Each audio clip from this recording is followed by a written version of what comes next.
तात्यासाहेब, तुम्ही चुलीवर काय करताय तुम्ही? आगे शिरा बनवतोय.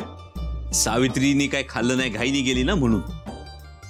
गो बाई, तात्यासाहेब बायकोचे एवढे लाड बरे नाही. काल रात्री बायकोला एका ताटात घेऊन जेवायला बसले नाही, तोवर तुम्ही आता शिरा बनवताय वय? नाही ते हे म्हणजे काय मला हाक मारायची की? हवं मी माग धुवूनच धुवत होती. म्हणूनच हाक नाही मारली. असं आहे वय. भूक लागली असेल ना सावित्रीला. असं नाही. आता पतूर मी नवऱ्यासाठी न्यारे घेऊन जाताना बायका बघितल्या होत्या मी, पण बायकोसाठी न्यारे घेऊन जाताना नवरा पहिल्यांदाच बघतीया. मला एक सांग वहिनी, समजा तू मळ्यात काम करताना अण्णा तुझ्यासाठी न्याहारी घेऊन आला, कसं वाटलं?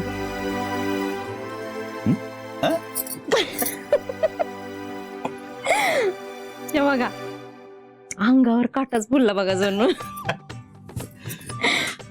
लई बरं वाटेल हो. तात्यासाहेब असं नशीब कुठं हो बायांचं? का नसावं? हाय का आता? हवं तात्यासाहेब, पुरुष तो पुरुष, आणि तसं बी आपली रीतभात सोडून कसं चालायचं सांगा बरं तुम्ही. अगं वहिने, बायकोला तिच्या आवडीचं करून खायला घालावं, याच्यात कसली आली रीतभात? बघ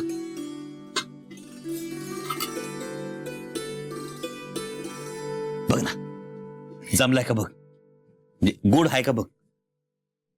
आता हे तो गोडाच झाला असणार नाही, म्हणजे नवऱ्याने इतकं पिरमानं बनवलंय बायकोसाठी, तर मग काय म्हणायचं? खाऊन तर बघ ना.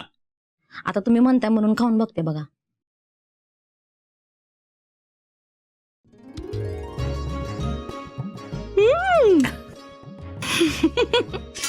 तात्यासाहेब, तुमचा हात सुगरणीचा आहे व.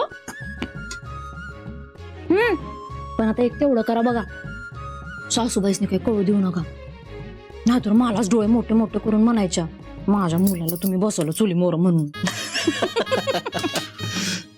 बरं आता मी निघतो, सावित्रीला भूक लागली असेल. तुमची सावित्री तर कवाच आली?